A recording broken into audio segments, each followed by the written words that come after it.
Ma famille m'a mis à la porte pour avoir acheté une maison en ruine à 1200 $ au lieu de financer la retraite de mon frère. Maintenant. Bonjour à tous, je m'appelle Marcus, j'ai 32 ans, et ma propre famille m'a mis à la rue parce que j'ai acheté une maison en ruine à 1200 $ au lieu de payer pour le stage spirituel 5 étoiles de mon frère enfant chéri. Avant de vous raconter comment cette seule décision a conduit à un moment d'humiliation publique qui a fait éclater leur petite vie parfaite en porcelaine, dites-moi en commentaire d'où vous regardez.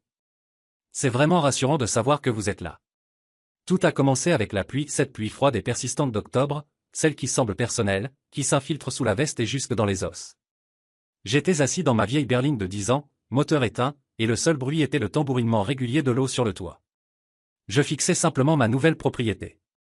Propriété, sonnait comme un mensonge, c'était un désastre, une petite maison triste coincée entre deux maisons bien plus présentables, comme un vieux monsieur aux épaules affaissées. La peinture, autrefois d'un bleu joyeux, était désormais un gris lépreux et écaillé. Les fenêtres étaient condamnées avec des planches dépareillées, lui donnant ce regard vide et aveugle de quelque chose de mort depuis longtemps. Le porche s'affaissait au centre comme s'il poussait un soupir. Cette chose triste et délabrée m'avait coûté 1200 $. Elle m'avait coûté chaque centime économisé avec soin grâce à mon travail de rédacteur de demande de subvention, un travail où je passais mes journées à convaincre des fondations d'investir dans les rêves des autres. Et maintenant, c'était mon rêve.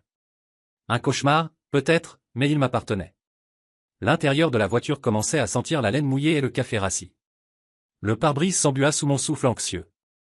Mon téléphone, posé face contre le siège passager, vibra. Une vibration sèche, furieuse. Comme un frelon enfermé dans un bocal. Pas besoin de regarder. Je savais. C'était le dernier coup de pied vers la sortie, la confirmation numérique de mon bannissement. Une semaine auparavant, j'étais dans un autre monde. J'étais assis à la colossale table en acajou de mes parents.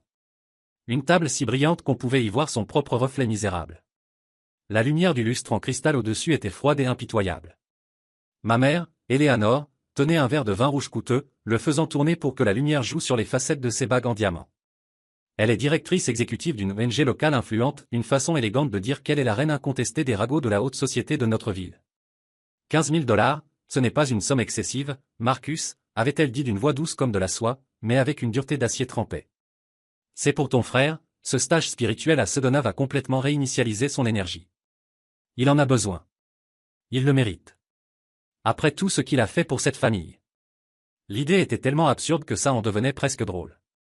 Mon frère, Kyle, a 28 ans et sa principale contribution au monde est un compte Instagram soigneusement orchestré. Il se prétend influenceur bien-être, un spécialiste des affirmations creuses avec la profondeur émotionnelle d'une flaque d'eau. Mon père, Richard, un homme capable de dominer une salle d'audience d'un simple regard glacial, s'éclaircit la gorge. Un son qui signifiait qu'il ne plaisantait pas. L'argent, Marcus. Ta mère t'a posé une question. As-tu transféré l'argent sur le compte de ton frère? Le silence qui a suivi ma réponse était palpable, il me compressait les oreilles.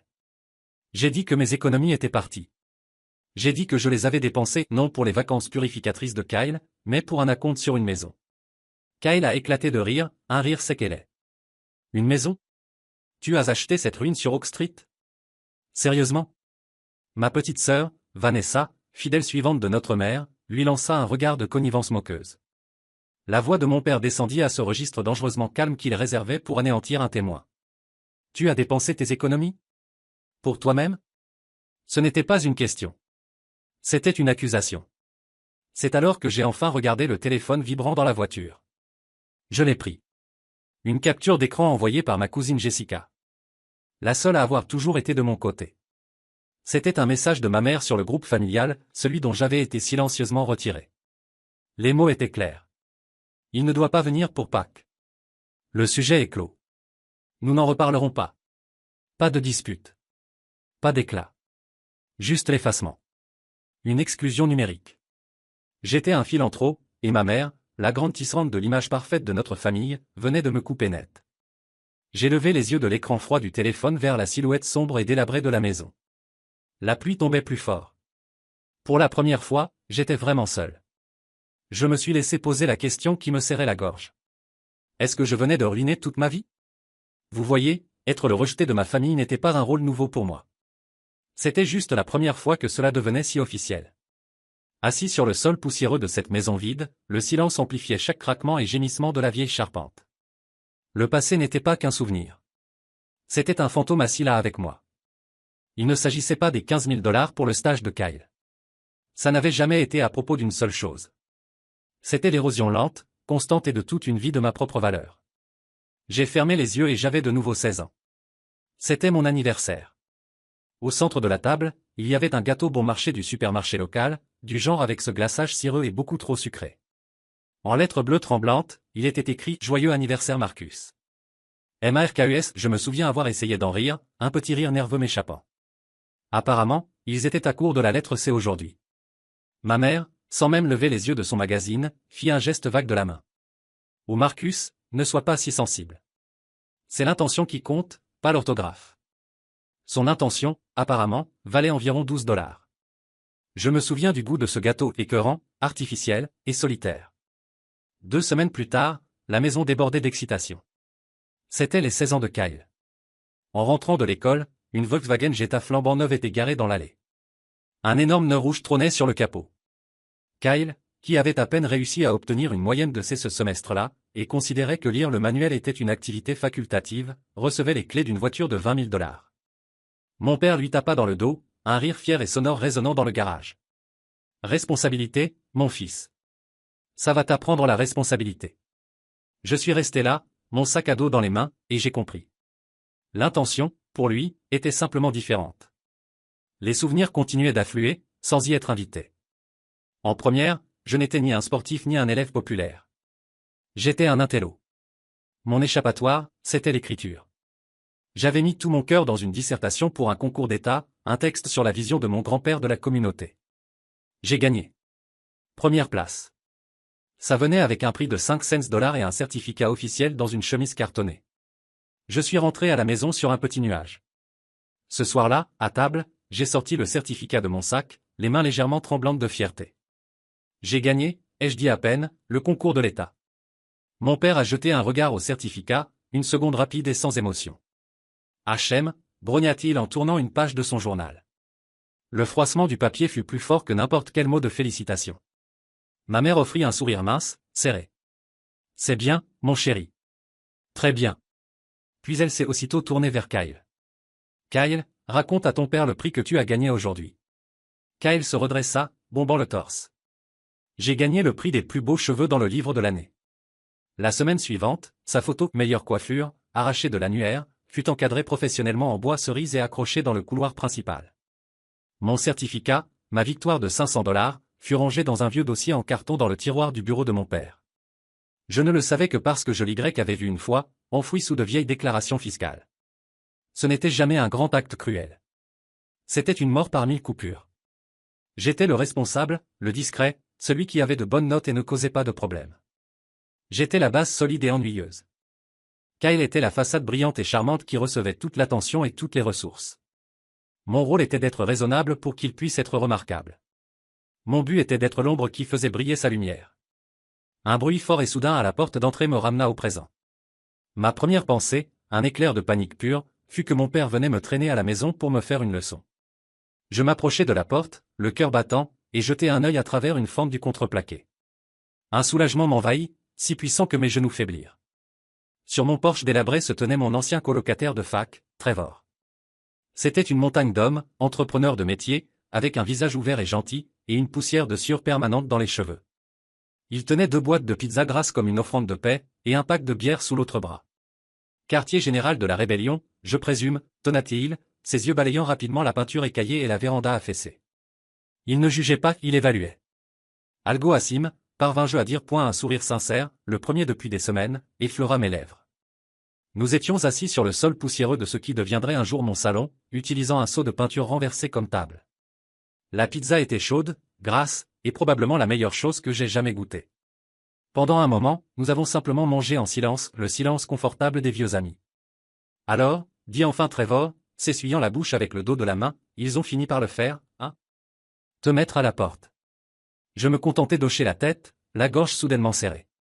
Je n'avais pas les mots pour expliquer des années de douleur accumulées. Tu sais, dit-il en s'appuyant contre le mur, je n'aurais jamais réussi le cours d'ingénierie sans un sans toi. J'étais en train de couler. Tu es resté éveillé 3 nuits de suite avec moi avant l'examen final, à dessiner des schémas, à m'expliquer les concepts. Tu ne m'as jamais fait me sentir idiot. Tu m'as juste aidé. Tout le monde a besoin d'une personne dans son coin qui le voit vraiment. Mec, tu étais cette personne pour moi à l'époque. Alors laisse-moi être ça pour toi maintenant. Il fit un geste autour de la pièce avec sa bouteille de bière. Cet endroit est un désastre, mais la structure est bonne. Fondation solide, charpente fiable. Je suis entrepreneur. J'ai des outils, j'ai une équipe. On peut réparer ça. Toi et moi. Une étincelle de quelque chose de chaud et d'inconnu s'alluma dans ma poitrine.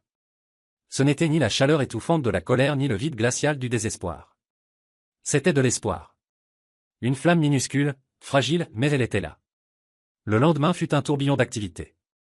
Alors que Trevor et moi tentions de retirer une planche de contreplaqué récalcitrante d'une fenêtre, mon téléphone sonna. Numéro inconnu. J'ai failli ignorer, pensant que c'était du spam, mais quelque chose me poussa à décrocher. Salut, gamin. La voix était rauque, faite de gravier et de fumée de cigarette. Il m'a fallu une seconde pour la reconnaître. Tante Corinne. Corinne était la sœur de ma mère, la brebis galeuse de la génération précédente. Elle avait été exclue de la famille des années plus tôt pour avoir épousé un musicien de jazz que mon père avait qualifié de bon à rien. Je ne lui avais pas parlé depuis mon adolescence. J'ai entendu dire que tu avais enfin obtenu ton diplôme, dit-elle, un petit rire sec et sans joie dans la voix. Tu as quitté la secte familiale. On peut dire ça, dis-je, posant mon front contre la vitre froide et poussiéreuse de la fenêtre que nous venions de dégager. Laisse-moi te raconter quelque chose, Marcus. Sa voix devint sérieuse. Quand j'ai rencontré mon mari, ton oncle Robert, ta mère m'a dit qu'il ruinerait ma vie. Ton père a proposé 10 000 $ à Robert pour qu'il disparaisse. Quand ça n'a pas marché, ils ont raconté à toute la famille que j'avais fait une dépression nerveuse et que Robert profitait de moi. Ils m'ont coupé. Complètement. Pendant des années, j'ai attendu des excuses. Elles ne sont jamais venues. J'écoutais, les jointures blanchies autour du téléphone. Je te raconte ça pour une raison, poursuivit-elle. Ton seul crime, à leurs yeux, c'est que tu n'étais pas Kyle. C'est tout. Tu n'as pas suivi le script. Mais je t'appelle pour te prévenir. Me prévenir? De quoi? C'est fini. Ils m'ont viré. Oh, mon chéri, soupira-t-elle. Un soupir rempli d'une sagesse fatiguée. Ce n'est pas la fin. C'est juste le premier round. Ils vont t'ignorer un moment, faire comme si tu n'existais pas. Mais au moment où ils auront besoin de quelque chose, un bouc émissaire, un coussin financier, une belle histoire à raconter, ils reviendront. Et ils feront comme si rien ne s'était passé. Ils essaieront de te faire croire que tu as tout imaginé. Ne les laisse jamais faire. N'oublie jamais ce que tu ressens maintenant. Ce sentiment dans ton ventre? C'est la vérité. Accroche-toi à ça comme à une putain de bouée de sauvetage. Ces mots me glacèrent jusqu'aux os. Ils restèrent suspendus dans l'air longtemps après que nous ayons raccroché. Ils reviendront quand ils auront besoin de quelque chose. À l'époque, je ne voyais pas ce qu'ils pourraient bien vouloir de moi. Ce fils qu'ils avaient jeté comme un déchet. Je n'avais aucune idée à quel point ces mots s'avéreraient prophétiques. Le travail sur la maison devint mon salut. Trevor était un véritable ouragan. Il m'apprit la différence entre un tournevis cruciforme et plat, comment mesurer 2 fois et couper une seule, comment enduire des décennies de bosses et de marques. Mes mains, habituées au plastique lisse d'un clavier, devinrent calleuses et rugueuses. Mais c'était une bonne douleur. La douleur de la création. Mon voisin, un plombier retraité nommé Monsieur Grayson, observait nos progrès depuis sa chaise à bascule sur le porche. C'était un vieil homme sec, dans les 70 ans, avec des yeux vifs et malins qui ne manquaient rien. Un après-midi, alors que je luttais contre un tuyau qui fuyait sous l'évier, trempé jusqu'aux os, il s'approcha en boitillant, une boîte à outils à la main. « Tu tiens cette clé comme un manche, fiston, dit-il, d'une voix grave mais pas méchante. Tu vas foirer le pas de vis, et là tu seras vraiment dans la merde. » Pendant l'heure qui suivit, il me guida patiemment non seulement en me disant quoi faire, mais en m'expliquant pourquoi. Jamais il ne posa de questions sur ma famille, ni sur les raisons pour lesquelles un homme de 32 ans vivait dans une maison délabrée. Il partageait simplement son savoir, avec calme et générosité. Peu à peu, douloureusement, la maison commença à reprendre vie. Nous avons ouvert les fenêtres, laissant entrer des rayons poussiéreux de lumière d'après-midi. Nous avons rétabli l'électricité, repoussant les ombres. Nous avons passé une couche de primaire fraîche sur les murs du salon, recouvrant les traces d'eau du passé. Pour la première fois, je ressentis une fierté sincère. C'était quelque chose que je bâtissais. C'était à moi. J'ai commencé à croire que, peut-être, juste peut-être, ma tante Corinne avait tort. Peut-être que c'était la fin de l'histoire. Peut-être qu'ils allaient simplement me laisser tranquille pour que je reconstruise ma vie. Cet espoir naïf vola en éclats un matin ensoleillé de mardi. Le coup frappé à la porte était sec, arrogant et impatient. Ce n'était pas la tape amicale de Trevor ni le toc-toc poli de Monsieur Grayson. C'était un coup qui n'attendait pas de réponse. Mon estomac se noua. J'ouvris la porte et mon monde fragile bascula. C'était Kyle. Il était appuyé nonchalamment contre la rambarde du Porsche que je venais de poncer. Une incarnation du mépris désinvolte. Il portait un jean de créateur qui coûtait sûrement plus que ma maison, et une chemise en lin blanche impeccable qui semblait ridicule dans notre quartier poussiéreux. Ses lunettes de soleil trônaient, bien sûr, sur sa tête parfaitement coiffée, lauréate du prix de la meilleure chevelure. Il ne me regardait même pas. Ses yeux fixaient la rue, un sourire suffisant aux lèvres. Eh ben, dit-il, assez fort pour que Monsieur Grayson, qui taillait ses rosiers de l'autre côté de la rue, entende. Alors c'est ici? Le palais? Je dois dire, ça fait vraiment baisser la valeur de tout le quartier. Les gens parlent. Ma mâchoire se serra jusqu'à me faire mal. Qu'est-ce que tu veux, Kyle? Je passe juste voir, frérot, dit-il en posant enfin son regard condescendant sur moi. Il me détailla de la tête aux pieds, jean taché de peinture, vieux t-shirt avec une expression de pitié théâtrale. T'as disparu du radar. Maman s'inquiétait. Inquiété, répétais-je d'un ton plat. Le mot était un mensonge, et nous le savions tous les deux. Ouais. Il me dépassa sans attendre d'invitation, entrant dans le salon. Ses mocassins italiens hors de prix raclèrent le plancher en contreplaqué sur lequel on n'avait pas encore posé le parquet. Il passa un doigt manicuré sur le mur fraîchement apprêté, puis le regarda avec le nez froncé, comme s'il avait touché quelque chose de contaminé. Écoute, dit-il, changeant soudain de ton pour un faux air de sollicitude fraternelle. Je vais être franc. Il y a eu une plainte. Quelqu'un, je dis pas qui, t'a signalé à l'association de quartier. Il compta les infractions imaginaires sur ses doigts. Plusieurs violations de code. Peinture écaillée, ce qui en est dit l'a vue. Jardin envahi, ça attire les nuisibles. Tout ça. Ils peuvent te mettre des amendes, tu sais. Des milliers. Je le fixais, l'esprit en ébullition. Le timing était trop parfait. C'était lui. Je le savais aussi sûrement que mon propre prénom. Il essayait de m'étouffer sous la paperasse avant même que je ne puisse commencer. C'est pour ça que tu es là? Pour livrer les mauvaises nouvelles en personne? Ma voix était plus froide que prévu. Il afficha son sourire éclatant, celui qu'il réservait à ses abonnés.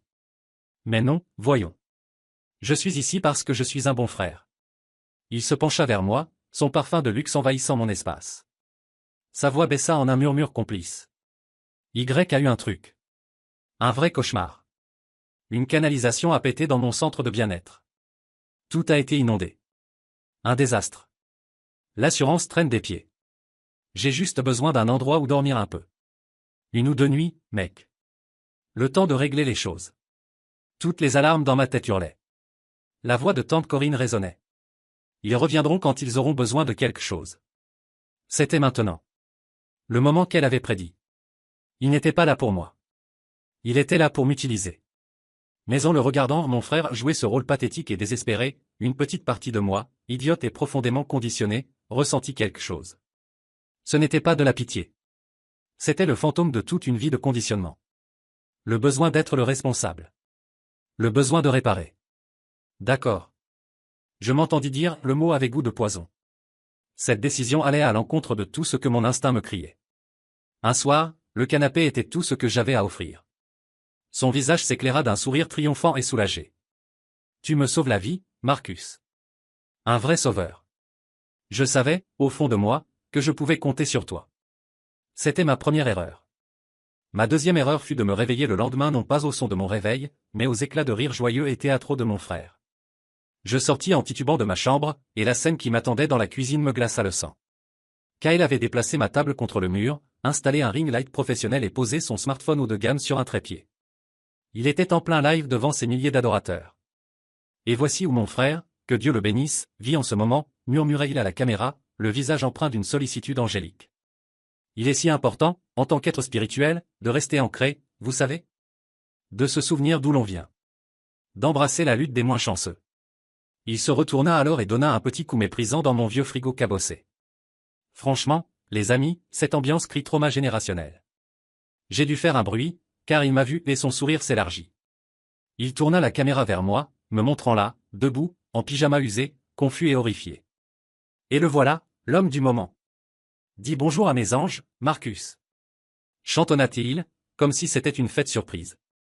Les commentaires défilaient à l'écran, une cascade de textes. Je pouvais les lire clairement. OMG, il a l'air si triste. Dieu te bénisse, Kyle, de l'aider. Puis un qui me coupa l'estomac. C'est un squatteur? Kyle le vit aussi, et gloussa. Un squatteur? Non, non, c'est lui le propriétaire de ce projet. Il fit un zoom sur mes pieds. Regardez ces chaussons, les gars. On est en pleine grande dépression chic. Mais on va l'aider. On va l'élever. Ce fut la rupture. Le claquement. Le dernier fil de ma patience, usé depuis 32 ans, c'est Danette. Je m'avançais, lentement, délibérément. Pas un cri. Pas un mot de trop. Un calme froid et étrange m'envahit. J'attrapais simplement son téléphone du trépied, trouvais le bouton « Terminer le direct ». Et appuyais. L'écran devint noir. Dehors, dis-je. Ma voix était calme, mais résonna dans la cuisine silencieuse. Le masque de l'influenceur charmant s'évapora, remplacé par le rictus aigri et pourri que je connaissais si bien depuis l'enfance. « C'est quoi ton problème » cracha-t-il à voix basse, empoisonnée. Je t'aidais. Je racontais ton histoire. Tu m'utilisais, le corrigeai-je. Et je veux que tu quittes ma maison. Maintenant. Il commença à rassembler ses affaires, en faisant tout un théâtre, soupirant, secouant la tête comme s'il s'adressait à un public invisible. Voilà ce que je gagne à vouloir être un bon frère, déclara-t-il à la pièce vide. Voilà ma récompense pour avoir montré de la compassion. Il attrapa son sac de sport de luxe et claqua la porte avec une telle force qu'un petit nuage de poussière de plâtre tomba de l'encadrement. Je restai là longtemps, tremblant de rage, une rage si profonde qu'elle menaçait de me déchirer de l'intérieur. Je croyais que c'était fini. Que c'était le pire qu'il pouvait faire. J'avais tellement tort. C'était loin d'être fini. Plus tard ce soir-là, alors que j'essayais de récurer la sensation d'avoir été violé hors de ma propre cuisine, mon téléphone vibra. Une notification. Un message de Trevor. Ce n'était pas du texte. Juste un lien. Mes mains tremblaient quand j'ai cliqué. Mon estomac n'est pas tombé, il a chuté dans un gouffre noir sans fond. C'était une page GoFundMe. Le titre, en lettres grasses et majuscules. Aider mon frère Marcus à reconstruire sa vie. L'image principale était une capture d'écran du live de ce matin-là. Une photo de moi, l'air perdu, fatigué et abattu, en pyjama, les cheveux en bataille. Une photo prise sans mon consentement, chez moi. La description, écrite par Kyle, était un chef-d'œuvre de fiction manipulatrice. Une symphonie de mensonges, me dépeignant comme une figure tragique ayant subi une grave dépression mentale et émotionnelle face à la pression du monde moderne. Il y racontait ma chute et son effort héroïque, presque divin, pour ramener son frère bien-aimé vers la lumière. Et tout en bas, une barre de progression. En quelques heures depuis son départ, elle avait déjà récolté plus de 8 000 $. Le pire? Je fis défiler jusqu'aux petites lignes. Les fonds étaient versés directement sur un compte PayPal. Un compte professionnel, enregistré sous le nom Kyle Wellness Incorporated. Mon propre frère monnayait ma humiliation. Il utilisait ma détresse, une détresse qu'il avait lui-même provoquée, avec ma famille, comme un outil de collecte de fonds. Une nausée violente me submergea, et je dus m'agripper au plan de travail pour ne pas tomber. Je me laissai tomber sur une chaise. Le téléphone serré dans mon poing. Ce n'était plus une querelle familiale. Ce n'était plus une affaire de favoritisme ou de blessure passée. C'était autre chose. Un acte cruel, calculé, d'exploitation publique. C'était de la fraude. Alors que je tournais en spirale, mon téléphone vibra à nouveau. Un message, provenant d'un numéro inconnu. Salut Marcus, ici Elise. Je suis assistante juridique et amie de Trevor. Il était furieux et m'a montré la page GoFundMe. Je suis désolé que tu traverses ça. Surtout, ne panique pas. Tu n'as pas autorisé ça, n'est-ce pas? Parce que légalement, ça ressemble beaucoup à une utilisation abusive d'images, à de l'exploitation civile et possiblement à une fraude numérique. Si tu veux, je peux t'expliquer tes options. Gratuitement. Avant même que je puisse digérer ça, un autre message arriva. C'était Diane, une femme tranchante, efficace, la quarantaine, collègue spécialisée en marketing digital. Marcus, j'ai vu ce que Kyle a posté. Une amie me l'a envoyé. Ne lui réponds pas. Ne commente rien. Mais ne le laisse surtout pas supprimer quoi que ce soit. Fais des captures de tout, la page de la campagne, la description, les montants, les commentaires. Chaque publication. Il nous faut une trace numérique claire et incontestable. Ce n'est pas seulement contraire à l'éthique, c'est une preuve. Je fixai ces 2 messages, brillant dans la lumière tamisée de ma cuisine. La nausée s'apaisa. Le désespoir commença à s'éteindre. Et à sa place, quelque chose d'autre prit forme. Une détermination froide et inflexible. Comme de l'acier solidifié dans mes veines. Ils pensaient que j'étais un paillasson. Un figurant pathétique dans leur petit théâtre familial. Ils croyaient que je me laisserais faire. Que j'allais m'effondrer de honte. Ils allaient découvrir à quel point ils s'étaient trompés. Ils avaient déclaré la guerre. J'allais la finir. Les semaines suivantes furent comme vivre dans l'œil d'un cyclone. Le monde extérieur tournait dans le chaos des mensonges de Kyle.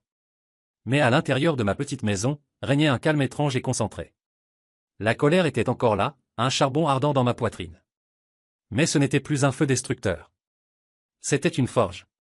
Et j'étais en train d'y forger une arme. Ma table de cuisine devint notre salle de guerre. Élise, Diane et Trevor m'ont conseil de guerre aussi improbable que loyal. L'air, qui autrefois sentait le renfermé et la moisissure, avait maintenant une odeur de peinture fraîche, de café chaud et de stratégie. Élise était une bénédiction. Brillante, méthodique, elle traça le champ de bataille avec clarté et autorité. Bon, première étape, dit-elle lors de notre première réunion, sa main tapotant un carnet juridique jaune. On rédige une mise en demeure officielle. Elle expliqua. La lettre serait envoyée par courrier recommandé au centre de bien-être de Kyle, ainsi qu'à l'adresse de nos parents. Ce n'est pas une suggestion. C'est une exigence légale. Elle stipule qu'il doit retirer immédiatement la campagne frauduleuse, cesser d'utiliser ton image, et publier une rétractation officielle. Le plus important? Ça crée une preuve légale que tu t'opposes formellement à ces actions. Ça montre que tu n'es pas consentant. Elle m'aidait à transformer mon indignation en langage juridique solide et précis. Diane, quant à elle, devint mon fantôme numérique et mon officier de renseignement. Brillante. Il est arrogant, et ça le rend négligent, dit-elle un soir, son ordinateur ouvert, projetant une lumière bleutée sur son visage concentré. Il utilise les mêmes photos partout, mais adapte l'histoire selon le public. Sur Instagram, pour ces jeunes anges, tu es un projet spirituel, une âme à sauver. Il parle de voyage, de guérison. Mais sur Facebook, devant les amis de nos parents, il insinue que tu es instable. Il utilise des termes comme problème, passage difficile. C'est une campagne de diffamation classique pour qu'il passe pour un saint juste en te supportant. Elle ne lâchait rien. Archivait tout, posts, commentaires, contradictions. Elle construisit une ligne du temps, une carte numérique de ses mensonges si claire, si accablante, qu'elle en devenait presque belle dans sa cruauté. Mais c'est Trevor, fidèle et solide, qui trouva le pistolet fumant. Il m'aidait à trier une montagne de courriers accumulés sur le sol. La plupart étaient du spam. Mais Trevor leva alors une grande enveloppe au cachet officiel. Et, mec, dit-il, le front plissé de confusion. C'est de l'Agence de développement économique de l'État. Pourquoi ils t'écrivent à propos d'une demande de subvention pour une initiative communautaire de bien-être holistique? Je pris la lettre de sa main. Mes doigts étaient engourdis. Je lus le premier paragraphe et l'air quitta mes poumons. Kyle, utilisant mon nom comme résident et mon adresse comme lieu d'activité, avait fait une demande de subvention de 25 000 $ pour entreprises appartenant à des minorités dans des quartiers défavorisés. Il avait rédigé un essai émouvant sur son projet d'utiliser ma maison pour offrir des cours gratuits de yoga et de méditation aux personnes déplacées ou défavorisées. Il utilisait mon identité, ma maison, ma souffrance pour commettre une fraude contre l'État. Tu te fous de moi, souffla Élise lorsque je lui envoyai la photo de la lettre. Elle m'appela immédiatement. Marcus, c'est ça. C'est le coup fatal. Ça change tout. On dépasse le cadre civil ici. C'est un crime fédéral. Il a franchi une ligne qu'il ne pourra pas effacer. Et juste au moment où je pensais que ça ne pouvait pas devenir plus absurde. Mon téléphone sonna. C'était ma patronne, la docteure Lena Harrington, la redoutable directrice de l'association où je travaillais depuis 5 ans. Une femme d'une 50aine d'années, docteur en politique sociale, réputée pour être intransigeante mais d'une grande équité. Marcus, pouvez-vous venir dans mon bureau, s'il vous plaît? Dès que possible. Son ton était sec, neutre. Mon cœur battait à tout rompre alors que je me rendais au travail. Ça y est. Le couperet allait tomber. Kyle avait dû la contacter dans sa croisade destructrice. J'allais perdre le seul pilier stable de ma vie. Je suis entré dans son bureau spacieux, bordé de livres. L'air y était lourd. Fermez la porte, dit-elle, sans lever les yeux de son dossier. Je fermai, les mains moites sur la poignée. Elle désigna le fauteuil en cuir en face d'elle. Je m'assis. J'ai reçu un appel très particulier ce matin, commença-t-elle, levant enfin les yeux vers moi. Ils étaient perçants, intelligents et plissés. D'un homme se présentant comme votre frère. Je me raidis. Il m'a dit, poursuivit-elle calmement, que vous traversiez une grave crise de santé mentale. Que vous étiez devenu instable et imprévisible. Il a suggéré que, pour préserver la réputation de notre organisme, les dons à venir destinés au projet que vous gérez soient redirigés. Pause. Vers une initiative plus stable, plus communautaire. Il a même eu la gentillesse de proposer la sienne. Je sentis tout le sang quitter mon visage. C'était pire que ce que j'imaginais. Il n'avait pas seulement appelé. Il avait tenté de saboter ma carrière et de frauder l'association pour laquelle je travaillais. J'ouvris la bouche pour me défendre, paniqué. Mais la docteure Harrington leva la main. Marcus, dit-elle, sa voix s'adoucissant à peine. Vous êtes l'un de mes rédacteurs les plus fiables, rigoureux et talentueux depuis 5 ans. Vos propositions sont de véritables œuvres.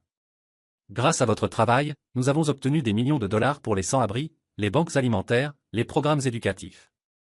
Elle se pencha, le regard passant de prudent à stratégique. Notre agence est auditée chaque année. Ma réputation, et celle de cette organisation, repose sur l'intégrité absolue. Ce que votre frère a fait ce matin dépasse le cadre familial. Il a tenté de manipuler nos financements et de diffamer un membre clé de mon personnel. C'est mon affaire désormais. Je la regardais, stupéfait, tandis qu'elle se transformait de supérieure en alliée puissante et inattendue. Je vous place officiellement en congé administratif avec maintien de salaire, déclara-t-elle. Mon cœur se serra, mais elle continua. Ce n'est pas une sanction. C'est une procédure pour vous protéger, ainsi que notre structure, pendant que tout cela se déroule. Profitez de ce temps. Organisez vos preuves. Consultez vos avocats. Occupez-vous de vos affaires, Marcus. Elle se leva. Fin de l'entretien. Dites-moi si vous avez besoin de quelque chose de notre part.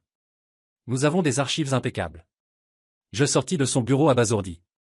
Mon frère avait tenté de réduire ma vie en cendres. Mais il avait oublié une chose. Je travaille avec des professionnels. Et il pensait qu'il pouvait jouer son petit numéro, en Ligue majeure. Il allait se faire éliminer. Quelques jours plus tard, une invitation apparut dans ma boîte mail. Un vide brillant. Kyle organisait un grand événement promotionnel pour sa marque de bien-être au Marriott Grand Ballroom, en centre-ville.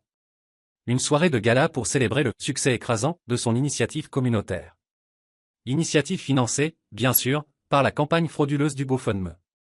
Des sponsors seraient présents. Des célébrités locales mineures. La presse. C'est alors que les pièces du puzzle s'assemblèrent dans mon esprit. Un crime public mérite un règlement de compte public. J'ai pris le téléphone et appelé tante Corinne. Il m'a invité, dit-elle, sa voix chargée de mépris. Tu te rends compte? Il veut que je monte sur scène, que je parle de guérison familiale et que je soutienne sa soi-disant œuvre caritative. Ce petit serpent. J'ai une idée, ai-je dit. Un but clair, glacial, prenait forme dans mon esprit. Mais c'est grand. C'est public. Et j'ai besoin de ton aide. Tu es partante? Long silence à l'autre bout. Puis, une voix grave, résolue. Une voix qui avait été réduite au silence pendant 20 ans et qui était prête à se faire entendre. Mon garçon, dit-elle. Ça fait 20 ans que j'attends ce moment. Dis-moi exactement ce que tu veux que je fasse. Le grand ballroom du Marriott était une symphonie d'autocongratulation. L'air embaumait le parfum coûteux et les hors-d'œuvre traiteurs. Des sculptures de glace, déjà en train de fondre sous les projecteurs, reflétaient les fontaines de champagne et les robes scintillantes de l'élite locale. Une illusion parfaite de succès. Et au centre de tout cela, ma famille. J'étais assis à une petite table de 2 places, au fond, dans l'ombre. Je sirotais un verre d'eau glacée. Mes mains étaient stables. Un calme étrange, presque militaire, m'envahissait. Je portais un costume bleu marine simple, mais bien ajusté. Trevor avait insisté pour cela, m'entraînant dans un grand magasin. Tu n'iras pas là-bas en victime, m'avait-il dit en ajustant ma cravate. Tu y vas comme un homme qui possède sa propre histoire, un homme intouchable. Il avait raison. Pour la première fois, je me sentais armé, pas déguisé. De ma place, je voyais clairement la scène principale et la table familiale juste à côté. C'était comme regarder une pièce que j'avais vue 1000 fois. Ma mère, Eleanor, étincelante dans une robe argentée à paillettes, riait d'un rire cristallin et factice avec l'épouse d'un conseiller municipal. Mon père, Richard, se tenait à ses côtés, pilier stoïque d'influence tranquille, hochant gravement la tête alors qu'un banquier local lui serrait la main. Et Kyle rayonnait. Il se déplaçait parmi la foule avec la grâce naturelle d'une divinité mineure, acceptant les louanges, touchant les coudes, son sourire immuable. Ils étaient la famille parfaite, un tableau vivant de réussite, se réchauffant à la lumière réfléchie du fils doré. J'aperçus tante Corinne, sur le côté de la salle. Elle ne parlait à personne, tenait une petite pochette, visiblement mal à l'aise mais déterminée. Nos regards se croisèrent brièvement dans la foule. C'était toute la confirmation dont j'avais besoin. Un léger hochement de tête passa entre nous. Le piège était en place. Enfin, après une éternité de mondanité, l'événement principal commença. Les lumières s'éteignirent. Un projecteur illumina la scène. Kyle monta sous une salve d'applaudissements, saluant la foule comme un héros conquérant. Il entama un discours si sucré qu'il en était écœurant. Le vrai bien-être, dit-il, sa voix amplifiée, n'est pas une destination. C'est un voyage. C'est de l'empathie. C'est aider ceux qui sont tombés. C'est la communauté. Derrière lui, un écran géant s'alluma. Une vidéo débuta, montage de photos de lui avec les sponsors de l'événement. Puis une photo de ma maison apparut le avant, dans toute sa misère poignante. L'un de nos premiers projets et l'un des plus personnels, dit Kyle, sa voix désormais chargée d'une émotion soigneusement répétée, a été d'aider un membre de ma propre famille. Quelqu'un qui avait perdu le chemin. Pris dans un cycle de négativité et d'isolement. Une autre image surgit. La capture humiliante du live, moi, en pyjama, épuisé, confus. Un murmure de compassion traversa la salle chic. Mais grâce à vous, poursuivit Kyle, la voix portée par un ton victorieux. Grâce à votre incroyable générosité, nous lui avons donné plus que de l'argent. Nous lui avons redonné espoir. Nous avons lancé un fonds pour reconstruire non seulement sa maison, mais son esprit. Les applaudissements furent tonitruants. Je vis ma mère tamponner délicatement une larme parfaitement calculée au coin de l'œil. Mon père regardait avec une expression de fierté paternelle profonde. C'était leur chef-d'œuvre, la validation publique de leur récit familial. Kyle leva les mains pour demander le silence. Et maintenant, pour parler du pouvoir incroyable de la guérison familiale, une femme qui comprend mieux que quiconque le chemin vers la lumière, ma tante bien-aimée, Corinne. Une salve d'applaudissements polis accompagna l'arrivée de tante Corinne sur scène. Elle paraissait petite et vulnérable sous l'éclat des projecteurs. Kyle l'enlaça, lui soufflant quelque chose à l'oreille, image parfaite de l'affection familiale. Elle prit place au pupitre, ajusta le micro, puis respira profondément. « Bonsoir », dit-elle. Sa voix était douce, mais parfaitement claire et assurée. Kyle m'a demandé de venir ce soir pour parler de famille. Il m'a demandé de parler d'espoir et de reconstruire la confiance. Elle s'interrompit, et ses yeux, vifs et intelligents, balayèrent la salle silencieuse jusqu'à croiser les miens. Elle soutint mon regard une seconde. Et je crois en ces choses, poursuivit-elle, sa voix prenant une dureté d'acier. Mais trop longtemps, ma famille a excellé dans autre chose, porter des masques, sourire en public et humilier en privé, ériger un enfant doré sur un piédestal fait des morceaux brisés d'un autre. Un silence choqué et mal à l'aise s'abattit dans la salle. Les sourires polis à la table de mes parents se figèrent puis commencèrent à se fissurer. Le sourire confiant de Kyle vacilla. L'espoir est une chose magnifique et puissante, dit Corinne, sa voix résonnant désormais avec une force qui semblait emplir chaque recoin de la salle de bal. Mais il ne peut reposer sur des mensonges. Et la charité n'est pas de la charité quand elle est une façade pour une fraude. Et puis elle le fit. Elle sortit de sa petite pochette une simple feuille de papier pliée. Ceci, dit-elle en la brandissant, est une demande de subvention de 25 000 $ soumise par Kyle Wellness Incorporated, prétendant qu'il opère une entreprise dans une propriété à faible revenu qu'il ne possède pas, pour aider un propriétaire déplacé dont il a lui-même créé et exploité la situation. Des exclamations de surprise balayèrent la salle. Des téléphones, auparavant rangés discrètement, furent soudain brandis, leur petite lumière rouge d'enregistrement clignotant comme une constellation de lucioles furieuses. Mais elle n'avait pas fini. Et concernant la cagnotte GoFundMe de 18 000 $ pour reconstruire l'esprit de mon neveu. Elle se tourna et regarda directement Kyle, qui paraissait désormais blême et en sueur sous les projecteurs. Peut-être pourrais-tu expliquer ceci. L'écran géant derrière elle, censé projeter une vidéo chaleureuse des réalisations de Kyle, changea. La vidéo disparut. À la place, un simple message texte apparut à l'écran, une capture d'écran des échanges entre Kyle et notre sœur, Vanessa, que Diane avait déniché. Kyle, laisse-le pourrir dans ce taudis. J'ai juste besoin de son visage triste pour la page GoFundMe. C'est parfait. L'écran changea à nouveau, une seconde capture. Vanessa, maman s'inquiète que les gens pensent que c'est de notre faute. Kyle, je gérerai maman. Je dirai que c'est à cause de son instabilité. Il rapporte des points de compassion. Filmez en contre-plongée quand vous visitez. Montrez les fissures dans les murs. Les gens raffolent de ce genre de trucs. Le silence dans la salle était absolu. Tellement profond qu'on entendait le léger pétillement frénétique du champagne dans la fontaine à l'autre bout. Tous les regards passèrent de l'écran à Kyle, puis à mes parents. Le masque collectif de toute la famille n'avait pas simplement glissé, il avait été arraché violemment, révélant toute la laideur pourrie qu'il dissimulait. Kyle tenta de rire, un son hystérique et aigu. Un problème technique, mes amis. On dirait qu'on s'est fait pirater. Vous pouvez croire à autant de négativité dehors? Mais personne ne riait avec lui. Sa voix tremblait de panique. Puis vint le coup de grâce final. Une voix calme, digne et posée trancha l'atmosphère tendue, venant du fond de la salle. Je peux témoigner du schéma de tromperie qui dure depuis longtemps. Chaque tête dans la salle de bal se tourna. Marchant lentement, délibérément, dans l'allée centrale, se trouvait Madame Winters, l'assistante personnelle de mon père pendant plus de 30 ans, une femme qui avait pris sa retraite quelques mois auparavant. Elle avait toujours été une figure discrète en arrière-plan dans ma vie, un fantôme dans la machine du dysfonctionnement de ma famille. Maintenant, elle avançait vers la lumière, son expression empreinte d'une détermination profonde et fatiguée. Elle ne s'adressait pas à la foule. Elle s'adressait directement à mon père, qui semblait pétrifié. « Richard, dit-elle, sa voix portant le poids indéniable de décennies d'observation silencieuse. J'ai gardé tes secrets trop longtemps. Je suis restée silencieuse quand je t'ai vu cacher la lettre d'acceptation de Marcus à Georgetown. Je suis restée silencieuse quand tu m'as demandé de rédiger les documents pour détourner les 50 000 $ du fonds laissé par son grand-père, mon cher ami, spécifiquement pour lui, pour les injecter dans une autre des entreprises ratées de Kyle. Je croyais protéger la famille. Je vois maintenant que je ne faisais qu'encourager un crime. » Le visage de mon père, habituellement un masque de contrôle froid et aristocratique, s'effondra. C'était le regard d'un roi dont le château venait d'être réduit en poussière. Ma mère, Eleanor, avait l'air d'avoir vu un fantôme, le fantôme de sa propre intégrité. Kyle ne resta pas pour voir la suite. Il tourna les talons et s'enfuit pratiquement. Trébuchant en quittant l'arrière de la scène, son costume hors de prix accroché à un câble. Il disparut dans l'obscurité. Ma tante Corinne traversa la scène, passant devant des visages choqués et une mer d'écran brillant, et vint directement à ma table, au fond de la salle. Elle ne dit pas un mot.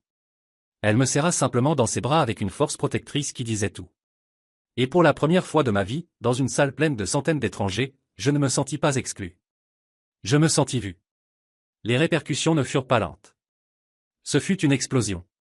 La vidéo du désastre du Marriott, comme un blogueur local l'appela immédiatement, devint virale dans les cercles sociaux de la ville avant même que le dernier verre de champagne ne soit débarrassé.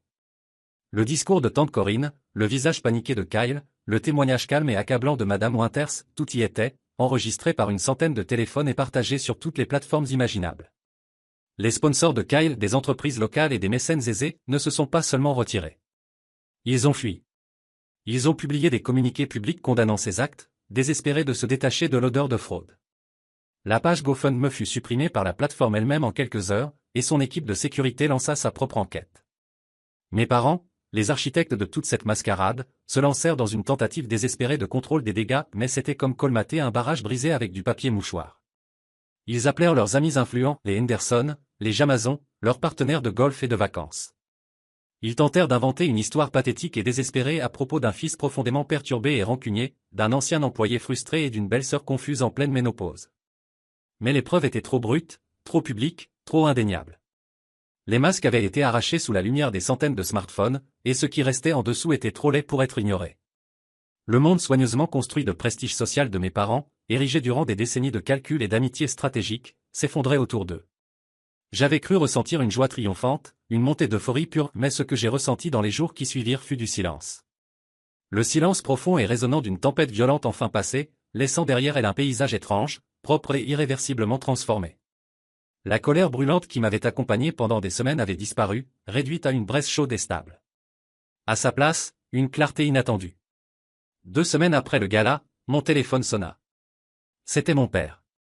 Je fixais son nom à l'écran, le pouce suspendu au-dessus du bouton « Refuser », mais je savais que je devais répondre. C'était le dernier nœud à défaire. Le dernier fantôme à exorciser. « Marcus », commença-t-il. Sa voix était méconnaissable. L'autorité confiante et tonitruante d'antan avait disparu. Elle avait été remplacée par une tonalité mince, hésitante. La voix d'un homme brisé.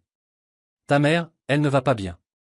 Elle ne sort plus de sa chambre depuis des jours. » J'attendis, sans répondre. Tout cela a été un terrible malentendu, poursuivit-il, et la faiblesse de sa voix commençait déjà à reprendre les vieux accents manipulateurs. Il y a des dynamiques familiales complexes que tu ne comprends pas. Nous avons toujours essayé de te protéger. De te motiver à notre manière. Me motiver? Tu appelles ça de la motivation? Dis-je, et ma propre voix était si calme qu'elle me fit peur. Cacher mes lettres d'acceptation? Donner mon héritage à mon frère? Rester passif pendant qu'il tentait de détruire ma réputation et ma carrière, méthodiquement?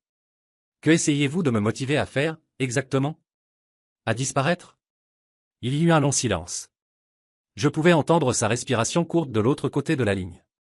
On a besoin que tu répares ça, Marcus, dit-il enfin, sa voix implorante, brute et pathétique.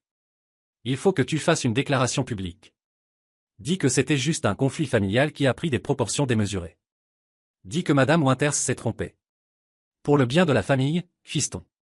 Pour le bien de la famille. Les mêmes 4 mots qu'ils avaient utilisés comme bouclier et comme arme toute ma vie. Les mêmes 4 mots qui avaient servi à justifier chaque cruauté, chaque rejet, chaque injustice flagrante.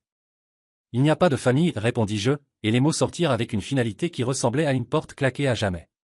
Vous avez détruit ça il y a longtemps. La famille que vous valorisez, c'était une marque, un spectacle, une illusion. Et le rideau est tombé. J'ai raccroché avant qu'il ne puisse répondre. Je n'ai pas ressenti de colère. Ni de tristesse. J'ai ressenti la légèreté d'un fardeau immense enfin levé. Je me suis senti libre. Et pendant que leur monde s'effondrait, le mien se reconstruisait, lentement, miraculeusement. L'histoire de ce qui s'était passé au Marriott s'était répandue dans mon quartier, pas comme un simple potin, mais comme autre chose. Comme une histoire de justice. Monsieur Grayson, mon voisin âgé, l'aurait raconté avec enthousiasme à tout le monde à la quincaillerie, me présentant comme un héros de quartier. L'équipe de construction de Trevor, à qui il avait raconté l'histoire, s'est présentée chez moi le samedi suivant avec leur ceinture à outils et des glacières de bière. On va réparer ce toit affaissé, a annoncé le chef d'équipe. Aucune discussion. Tu as des choses plus importantes à gérer. Ils ont refusé toute compensation. L'association de quartier, qui m'avait envoyé une lettre de menace un mois plus tôt, en a envoyé une nouvelle. Une lettre formelle, signée à la main par la présidente, Madame Chin, une femme impressionnante. Elle écrivait que ma situation avait poussé le comité à revoir entièrement leur procédure de réclamation pour éviter qu'elle ne soit utilisée de manière abusive. Elle m'a ensuite invité à rejoindre le comité de planification du quartier, disant qu'ils avaient besoin de quelqu'un avec mon sens démontré de l'intégrité communautaire. Le plus incroyable arriva quand GoFundMe, après son enquête, fut contraint de restituer les 18 000 $ collectés frauduleusement. Après consultation avec Élise pour que tout soit légal, je n'ai pas utilisé un centime pour ma propre maison. Je suis allé à la banque locale et j'ai ouvert un compte associatif au nom de Projet de Renaissance de la rue du Chêne. Son premier acte officiel ne fut pas de réparer ma véranda. Ce fut d'embaucher une équipe locale pour refaire complètement le trottoir délabré devant chez Monsieur Grayson, un danger qu'il ne pouvait plus franchir seul. Le deuxième acte fut l'achat de tuiles neuves pour réparer le toit du cabanon communautaire au bout de la rue. Les gens ont vu. Ils ont vu le travail. Ils ont vu les actes. Et ils ont commencé à aider. Ce n'était pas une grande campagne de financement. C'était modeste, sincère, réel. Une femme que je connaissais à peine a laissé un gratin chaud sur mon perron avec un mot, merci. Une autre voisine m'a apporté un sac de semis de tomates. Les gens ont commencé à passer, non pour observer la maison poubelle, mais pour demander si j'avais besoin d'un coup de main pour peindre. Un soir, alors que le soleil se couchait, mon téléphone vibra. Un message. De Kyle. Les choses sont vraiment dures. Maman et papa doivent vendre la maison. On ne trouve rien à louer. Est-ce qu'on pourrait rester chez toi quelque temps? Juste le temps de s'en sortir. J'ai regardé l'écran. Et je n'ai pas ressenti de colère. J'ai ressenti une absurdité profonde, presque cosmique. J'ai regardé par ma nouvelle fenêtre celle que Trevor et moi avions posée ensemble et j'ai vu la lumière chaude du Porsche de Monsieur Grayson. J'ai vu le nouveau PAN de tuiles sur le cabanon communautaire. J'ai vu les prémices d'un quartier. D'une communauté. D'un foyer. J'ai tapé ma réponse, les doigts calmes et sûrs. Il n'y a plus de place ici pour les mensonges. Je te souhaite la paix. J'ai appuyé sur envoyer. Puis j'ai bloqué son numéro. Et celui de mon père. Et celui de ma mère. Le passé était enfin à sa place. Derrière moi, verrouillé dans le passé. Les saisons ont changé. Comme toujours, les saisons ont changé, indifférentes aux drames humains. Les jours frais et mélancoliques de l'automne ont laissé place à un hiver vif et pur, puis, lentement, miraculeusement, ont fondu en un printemps vibrant et plein d'espoir. 6 mois après le fiasco du Marriott, ma vie était si fondamentalement différente que j'avais l'impression d'habiter le corps d'un autre homme. Ma petite maison à 1 200 $ n'était plus une maison poubelle. C'était, tout simplement, chez moi. Le bardage écaillé et malade avait disparu, remplacé par un bleu profond, chaleureux et accueillant. Le porche ne s'affaissait plus dans la défaite. C'était un espace solide et invitant, renforcé par Trevor et peint en blanc éclatant. C'est là que Monsieur Grayson et moi nous asseyons parfois le soir, avec des verres de thé glacé, à regarder le monde passer, parlant de tout, de politique ou des meilleurs moyens de traiter les pucerons. Le projet de renaissance de la rue du Chêne avait pris une vie propre, dépassant tout ce que j'aurais pu imaginer. Ce qui avait commencé par un trottoir pour Monsieur Grayson et un toit pour un cabanon était devenu un véritable jardin communautaire. Nous avions obtenu la permission de la ville pour reprendre un terrain vague autrefois jonché de déchets au bout de la rue. Le samedi matin, c'était l'endroit où il fallait être. Des enfants du quartier, les mains et les visages couverts de terre, venaient apprendre à planter des tomates et des carottes. Leurs parents apportaient des thermos de café et des boîtes de beignets. Nous construisions plus qu'un jardin. Nous construisions des liens, un nouveau tissu social pour notre petit coin du monde. Madame Chin, de l'association de quartier, une femme que je considérais autrefois comme une adversaire, est devenue l'une de nos plus grandes alliées, nous aidant à obtenir une petite subvention d'embellissement de la ville. Ma vie professionnelle s'était transformée tout autant. La docteure Harrington avait tenu parole. Une fois la tempête passée, elle m'avait non seulement réintégré, mais aussi promu. Je dirigeais maintenant un tout nouveau département qu'elle avait créé, Initiative communautaire de subvention. Mon travail ne consistait plus seulement à rédiger des propositions à distance, mais à utiliser mon vécu pour repérer et financer des projets de terrain comme le mien. Mon travail avait un sens qu'il n'avait jamais eu auparavant. Il ne s'agissait plus seulement de débloquer des fonds, mais de donner aux gens les moyens de reconstruire leur monde, un petit projet à la fois.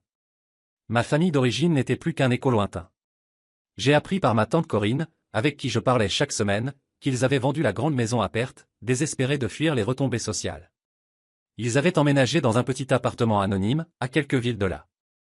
La carrière d'influenceur de Kyle s'était évaporée du jour au lendemain. Il travaillait apparemment dans un magasin de grande distribution, sa marque de bien-être désormais un actif toxique que personne ne voulait approcher. Ils n'ont jamais essayé de me recontacter après que j'ai bloqué leur numéro. Leur silence fut le plus beau cadeau qu'ils m'aient jamais fait. Ma nouvelle famille, celle que j'avais choisie, était le cœur de mon monde. Nous avions instauré une tradition de dîner du dimanche chez moi. Nous nous réunissions autour d'une grande table en chêne que Trevor m'avait offerte comme cadeau d'emménagement. Le fantôme en acajou de la table de mes parents avait été banni à jamais. À cette table, les conversations étaient bruyantes. Les rires, sincères et incontrôlés. Et aucun ressentiment silencieux ne mijotait sous la surface. C'était juste nous. Trevor, tante Corinne, Monsieur Grayson, Élise et Diane. Ma bande de marginaux. Ma famille. Un samedi après-midi pluvieux d'avril, j'ai décidé qu'il était enfin temps d'explorer la dernière frontière de la maison, le grenier. Poussiéreux, exigu, légèrement inquiétant. Une capsule temporelle de négligence, remplie de vieux journaux et de bric-à-brac oubliés. J'y suis resté des heures, enlevant de l'isolant humide taché d'eau, éternuant à cause de la poussière, jusqu'à ce que je tombe sur une partie particulièrement récalcitrante près des combles. Ma main heurta quelque chose de dur et creux. Une planche lâche. Ma curiosité fut piquée. J'ai trouvé un pied de biche et l'ai soulevé délicatement. Le bois ancien gémit de protestation. En dessous, niché dans l'espace sombre et poussiéreux entre les poutres, se trouvait une petite boîte en fer blanc. Du genre que l'on utilisait autrefois pour conserver des documents rouillés sur les bords, mais solides et lourdes. Mon cœur s'est mis à battre plus vite. Cela ne faisait pas partie de la structure d'origine de la maison. Quelqu'un l'avait caché là. Je l'ai descendu avec précaution et déposé sur ma table de cuisine propre, essuyant des décennies de poussière du couvercle avec la manche de ma chemise. Le loquet était rigide, mais j'ai réussi à l'ouvrir point à l'intérieur de la boîte.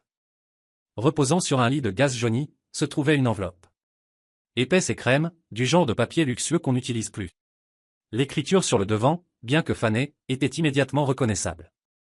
Celle de mon grand-père, le père de ma mère, un homme discret et bienveillant, décédé quand j'étais adolescent. Il était charpentier, un homme qui croyait en la valeur des choses faites pour durer. Il avait toujours semblé me voir, vraiment me voir, d'une manière que personne d'autre dans la famille n'avait jamais eue. La lettre était simplement adressée à Marcus. Mes mains, maintenant calleuses et solides, tremblaient légèrement en la retirant. Mon cher Marcus, commençait-elle. Si tu lis ceci, c'est que tu as trouvé ma vieille cachette. J'ai toujours aimé cette petite maison. C'était le premier chez nous de ta grand-mère et moi, l'endroit où nous avons ramené ta mère après sa naissance. J'ai le pressentiment qu'un jour, toi aussi, tu auras besoin d'un lieu pour recommencer. Tu as un bon cœur, une main sûre, et une force silencieuse que beaucoup, trop bruyants, ne remarquent pas. Ta mère t'aime à sa manière compliquée, mais elle a toujours été aveuglée par le clinquant. Elle confond ce qui brille avec ce qui a de la valeur. Mais toi, mon garçon, tu n'es pas du clinquant. Tu es de l'or réel, solide, authentique. L'or ne crie pas pour se faire remarquer. Il a simplement de la valeur. Ne les laisse jamais te convaincre du contraire. Des larmes brouillaient l'encre ancienne. Je les ai essuyées du revers de la main et ai poursuivi ma lecture. Je n'ai jamais été un homme riche, mais j'ai économisé ce que j'ai pu au fil des années. Je voulais que tu aies quelque chose rien qu'à toi, un sanctuaire loin du bruit, un endroit où trouver et éprouver ta propre force, une base. Sous la lettre se trouvait un autre document, soigneusement plié, un acte de propriété. Il concernait une petite cabane de 2 chambres au bord d'un lac, à 2 heures au nord de la ville. Signé, notarié et légalement enregistré à mon nom. La date correspondait à mon 18e anniversaire. C'était l'héritage dont Madame Winters avait parlé, celui que mes parents avaient caché, celui qu'ils avaient mieux utilisé dans un autre des échecs commerciaux de Kyle. Ils avaient caché la vérité, mais ne pouvaient pas vendre le bien sans ma signature, une signature qu'ils savaient inatteignable. Alors ils avaient tout simplement enterré l'affaire. Je me suis laissé tomber sur une chaise, l'acte dans une main, la lettre dans l'autre. Ce n'était pas un ticket gagnant. Ce n'était pas un coup de chance. C'était une découverte, une récompense méritée, gagnée par mon propre labeur, dans la maison même que mon grand-père chérissait. J'avais littéralement mis au jour mon histoire, mon héritage caché.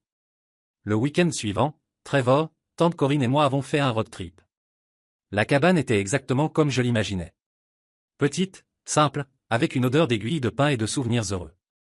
Parfaite. Tous les trois, nous nous sommes assis sur le petit quai de bois, les pieds dans l'eau fraîche et claire, regardant le coucher du soleil peindre le lac de nuances impossibles d'orange, de rose et de violet. Il savait, dit doucement tante Corinne, posant une main sur mon épaule, les yeux embués. Il te voyait, Marcus. Il t'a toujours vu. J'ai regardé l'eau, le ciel paisible, et j'ai senti le dernier fantôme du passé enfin disparaître. Le fantôme du garçon qui voulait juste que son nom soit bien orthographié sur son gâteau d'anniversaire avait disparu. À sa place, un homme qui connaissait sa propre valeur, non pas parce qu'on la lui avait donnée, mais parce qu'il l'avait retrouvée, revendiquée et reconstruite de ses propres mains. Alors me voilà.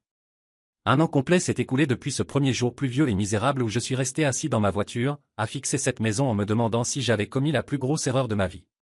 Et il s'est avéré que c'était la meilleure décision que j'ai jamais prise. La maison n'est plus une ruine. C'est un foyer, rempli de lumière et de rire. Le jardin n'est plus une friche. C'est un potager qui nourrit mes voisins et mon âme. Ma vie n'est plus une note de bas de page discrète dans l'histoire de quelqu'un d'autre. C'est une histoire que j'écris moi-même, avec intention et avec joie, chaque jour. Je pense encore à ce dernier message pathétique de Kyle. Demandant si lui et mes parents pouvaient squatter chez moi un moment. L'audace, époustouflante. Ils voulaient les clés de ma maison, mais n'ont jamais, pas une seule seconde, compris ce qu'est vraiment un foyer. Pour eux, un foyer, c'était des parquets brillants, des lustres en cristal, et le bon code postal dans le bon quartier. Ils croyaient qu'un foyer était un décor, une scène pour la photo parfaite de famille. Ils pensaient qu'un foyer était quelque chose qu'on pouvait acheter, hériter ou obtenir par la ruse. Ils avaient profondément tort. Un foyer, ce ne sont pas seulement les 4 murs qui t'entourent. C'est la fondation sous tes pieds. Et ma fondation, celle sur laquelle je vis aujourd'hui, n'est pas faite de liens de sang ni d'un nom de famille. Elle est faite de loyauté donnée librement. De bonté sans arrière-pensée. De travail partagé et de rire sincère. Elle a été bâtie grâce à un ami qui vient avec de la pizza et des bières quand tu touches le fond, une tante qui trouve le courage de dire sa vérité après 20 ans de silence, un vieux voisin bourru qui t'apprend à réparer une fuite d'eau, et toute une communauté qui décide de se rassembler autour de toi quand tu trouves enfin la force de te relever. Mon grand-père avait raison. Parfois, la famille dont tu as besoin n'est pas celle dans laquelle tu es né. C'est celle que tu construis. Mes $1 200 n'ont pas seulement acheté une maison délabrée. Ils m'ont acheté la liberté. Ils m'ont acheté un avenir. Ils m'ont offert une vie. Ce qui avait commencé comme un acte de défi, un exil vers ce que je croyais être une existence solitaire et misérable, s'est avéré être le plus beau cadeau qu'on m'ait jamais fait. Cela m'a forcé à tout démolir jusqu'à l'ossature, à affronter la pourriture et le délabrement, et à bâtir quelque chose de réel, quelque chose de vrai, quelque chose qui m'appartient pleinement du sol au toit. Et cette fondation-là, personne aussi manipulateur ou cruel soit-il ne pourra jamais me l'enlever. Merci d'avoir écouté mon histoire. Je le pense sincèrement. J'espère qu'elle a résonné en vous d'une manière ou d'une autre, ou au moins vous a fait sentir un peu moins seul dans vos propres combats. Avez-vous déjà été confronté à un choix entre ce que vous êtes et ce que votre famille attendait de vous? C'est un endroit difficile à occuper.